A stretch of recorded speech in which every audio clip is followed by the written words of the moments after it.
मोटापा, पीसीओडी, आज जो वाटर रिटेंशन की दिक्कत आ रही है, डायबिटीज है, आपका बीपी हाई है ज़्यादा साल्ट की वजह से, तो सारी जितनी भी लाइफस्टाइल की बीमारियां हैं, इनके पीछे कारण केवल हमारे खान पान की गलत आदतें ही हैं। क्योंकि शरीर को बनाने वाला तो हमारा खान पान ही है। क्योंकि जितने भी ये प्रोसेस फूड हैं, जितने भी ये फैक्ट्रियों से आई हुई चीजें हैं, इसमें नमक की क्वांटिटी बहुत ज्यादा है। तो जो पानी की रिटेंशन करता है, पानी शरीर में पानी को रोकता है, बाहर नहीं निकालता, स्वेलिंग आती है बॉडी में।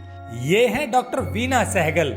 ये आयुर्वेद और नेचुरल चीजों से लाइफस्टाइल से जुड़ी हुई बीमारियों का सफल इलाज करती हैं। ये नो प्रॉफिट नो लॉस पर काम कर रही हैं। इनका अनुभव ये है कि यदि हम गलत खान पान की आदतों को छोड़ दें तो बहुत सी बीमारियों से बच सकते हैं। नमस्कार दोस्तों, मेरे साथ हैं डॉक्टर वीना सहगल जी। ये आज आपको बताएंगे कि सही खान पान यदि हम अपना लें तो बहुत सी बीमारियों से बच सकते हैं, और अब जो खान पान हमारा है उनसे कौन कौन सी बीमारियां हो सकती है इसकी भी जानकारी लेंगे। तो चलिए पूरी बात जरूर सुनिए, क्योंकि जब हम बीमार होते हैं तो डॉक्टर के पास भागते हैं और बहुत सारा पैसा खर्च करते हैं, और जो हमारी सेहत में नुकसान होता है वो अलग है, काम का नुकसान है वो अलग है। ऐसे में यदि थोड़ी सी सावधानी बरत कर सही चीज़ों को हम अपना लें अपने खान पान में, तो इन बीमारियों से, जो लाइफस्टाइल की बीमारियां, बच सकते हैं। तो चलिए वो क्या तरीका है जानेंगे डॉक्टर वीना सहगल जी से। टेक्निकल फार्मिंग चैनल को सब्सक्राइब करें और बेल आइकन भी दबाएं ताकि आगे आने वाले वीडियो की नोटिफिकेशन आपको मिलती रहे।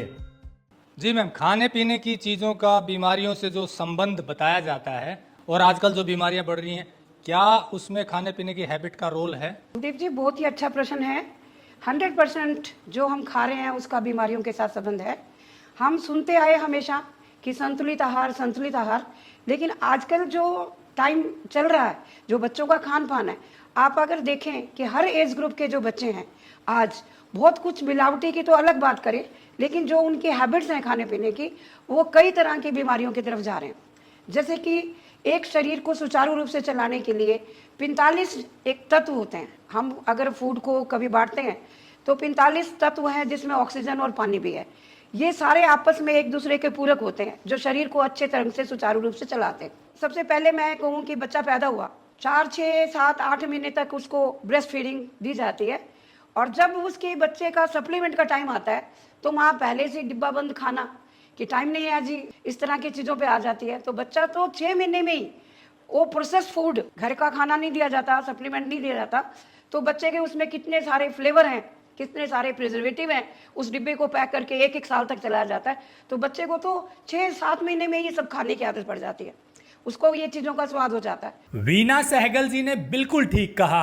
आजकल मेहनत से बचने के लिए और भ्रामक प्रचार के चक्कर में माताएं अपने छोटे बच्चों को रेडी टू सर्व फूड खिलाती हैं। इस रेडी टू सर्व फूड की लेबलिंग देखें तो आपको पता चलेगा कि इसमें बहुत सारा प्रिजर्वेटिव और कई केमिकल होते हैं, जो लगातार बच्चे को खिलाने से सेहत पर दुष्प्रभाव डालते हैं। छोटे बच्चों को वही भोजन खिलाना चाहिए जो दादी और नानी खिलाती थी। उसके बाद आपका बच्चा होता है, दूध में ही पता नहीं किस किस तरह की चीज़ें बच्चे को मिला के दी जाती हैं।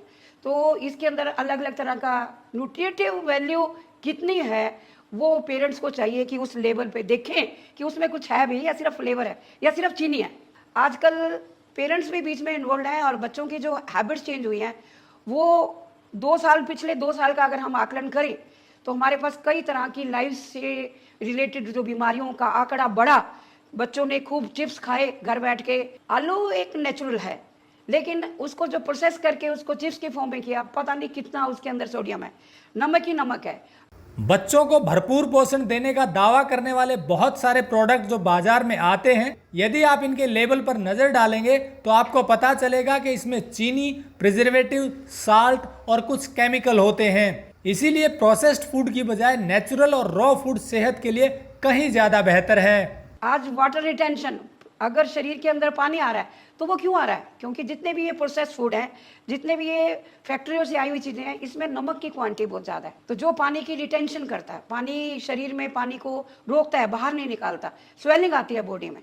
दूसरी चीज़ है शुगर बहुत ज़्यादा है, कार्बोज बहुत ज़्यादा है, सारी चीज़ें मैदा की हैं।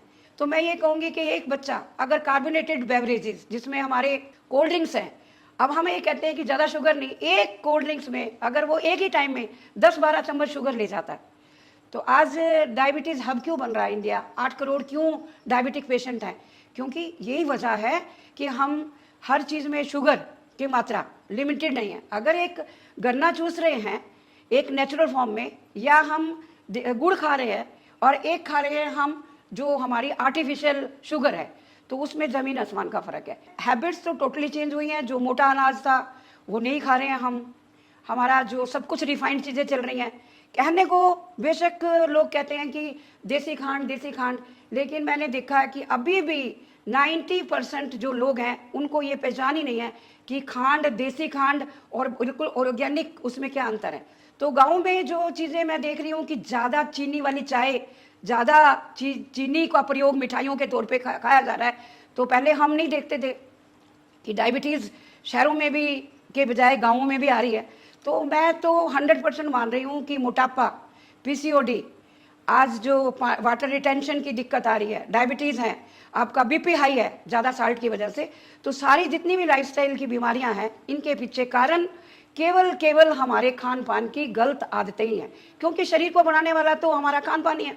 जितने भी प्रोसेस्ड फूड है, जितने भी फैक्ट्रियों से आई हुई चीज़ हैं, जो कि 1 साल पहले बना था, जो 6 महीने पहले बना था, या 10 दिन पहले ब्रेड बना था, तो हम उसको खाए चले जा रहे हैं। वो हमारे शरीर के लिए किस तरह से डिज़ाइन था।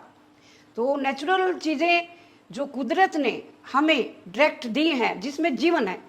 अब आप एक गेहूं का दाना किसी भी तरह की धरती में डाल देते हो, अंकुर फूटेगा, वो गेहूं का एक पौधा आएगा। इससे है कि वो जीवन है। आप कोई दाल का दाना डाल देते हो, पल्सेस हैं वो डाल देते हो, आपके बीज हैं किसी भी तरह का बीज डाल देते हो, आपके इस तरह के ड्राई फ्रूट्स हैं, आपके मेवे हैं, तो इनमें जीवन है, जिनमें अंकुर के बाद एक पौधे के रूप में आता है। अगर हम कहेंगे कि नूडल्स में, बर्गर में, बिस्किट भी एक अनाज का रूप है, लेकिन उसमें जीवन नहीं है, वो कभी उगेगा नहीं। आपकी बाकी जो चीज़ें हैं, तो जीवन वाली जो चीज़ें जिसमें रियल में जीवन है, फ्रूट है। अब आप जूसेस बाजार से लेके आओगे, कितने कंपनियों के नाम से जूसेस आ रहे हैं कि ये गुआवा का है, ये लीची का है, तो वो प्रिजर्वेटिव्स और फ्लेवर्ड वाली चीज़ें हैं, उसमें कुछ भी न्यूट्रिटिव वैल्यू नहीं है। ये सिर्फ टेस्ट की चीज़ें हैं। सिर्फ हमारे को इस तरह की कंपनियां एक बार जब टेस्ट चढ़ा देती हैं तो बच्चे दूसरी चीज़ें खानी पसंद नहीं करते। अब जो 5 साल तक एक बच्चे का ब्रेन बन जाता है, जितना भी बनना है, बाकी जो ग्रोथ एंड डेवलपमेंट है, हम ये कहते हैं कि एक बच्चा 15-16 साल में अपने शरीर का एक रूप ले लेता है, हाइट में, बाकी मसल्स के डेवलपमेंट में, सारी जो ग्रोथ एंड डेवलपमेंट है बच्चे की 15-16 साल में हो जाती है, और ब्रेन की तो 5 साल में ही होती है। तो इन सारी चीज़ों का, हाइट का, आपकी मसल्स का, ये सारी चीज़ों का, अंदर हार्मोन डिस्टर्ब ना हो, इनका सीधे तौर पे खान पान का असर है। कॉन्स्टिपेशन, एसिडिटी, आज PCOD की दिक्कत, या लेडीज़ के पीरियड्स में दिक्कत, ज़्यादा आ रहे हैं, कम आ रहे हैं, तो कॉन्स्टिपेशन रहती है, तो फाइबर ही नहीं है। जो खाना खा रहे हैं वो फाइबर ही नहीं है। तो अब कईयों को मिथ है फैट खाना कि नहीं, मीठा बिल्कुल छोड़ दें, मोटापा इतना ज़्यादा हो रहा है।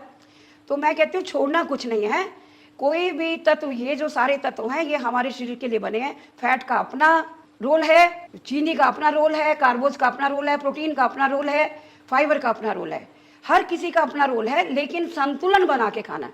अब मेरा दिल किया कि मैंने तो 10 दिन कुछ खाया नहीं भाई फ्रूट, तो मैं सोचूं कि आज ही 12 केले खा लूँ इकट्ठे, मेरा तो बहुत ज़्यादा न्यूट्रिशन वैल्यू कम हो रही है। नहीं, हर चीज़ का संतुलन बना के चलना पड़ेगा। तो दोस्तों, जैसा डॉक्टर वीना सहगल जी ने बताया कि हमारा जो खान पान है वो ज़्यादातर उसमें प्रोसेस्ड फूड आ गया है, जो फैक्ट्री से बन कर आ रहा है, उसमें प्रिजर्वेटिव्स होते हैं और न्यूट्रिशन वैल्यू जो है उसकी बहुत कम रह जाती है। ऐसे में यदि हम अपने भोजन में जीवंत चीज़ों को शामिल करेंगे, जीवित भोजन जिसका जैसे बताया अनाज हैं, दालें हैं, फल हैं, सब्जियां हैं, ये सारे जीवित भोजन है और इनमें फाइबर भी अच्छा होता है, तो इनका संतुलन यदि हमने बना लिया तो बहुत सी बीमारियों को हम रोक सकते हैं और लाइफस्टाइल अच्छा होगा। थोड़ी एक्सरसाइज करेंगे, सारी चीज़ों का ध्यान रखेंगे, तो फिर ये जो लाइफस्टाइल से जुड़ी हुई डिजीज हैं इनसे बच सकते हैं। अधिक जानकारी के लिए हमने नंबर दिया हुआ, आप बात कर सकते हैं। आपको एक और बात बता दें, हम ये वीडियो निःशुल्क बनाते हैं, ये कोई प्रमोशन नहीं होता, बस कोशिश ये होती है कि अच्छी चीज़ों को बढ़ावा मिले। और डॉक्टर साहब अपने यहाँ पर नो प्रॉफिट नो लॉस पर ये नेचुरोपैथी सेंटर चलाती हैं, आयुर्वेद का भी ट्रीटमेंट दिया जाता है, तो आप इनसे इस तरह की जानकारी ले सकते हैं। शायद ये जानकारी आपको बीमारियों से बचाने में सहयोगी हो। जुड़े रहिए टेक्निकल फार्मिंग से, आप आगे भी आपको ऐसे वीडियो दिखाते रहेंगे। नमस्कार, जय हिंद। अगर आपको यह वीडियो पसंद आया है तो ज्यादा से ज्यादा लाइक और शेयर जरूर करें। साथ ही चैनल को सब्सक्राइब करना ना भूलें।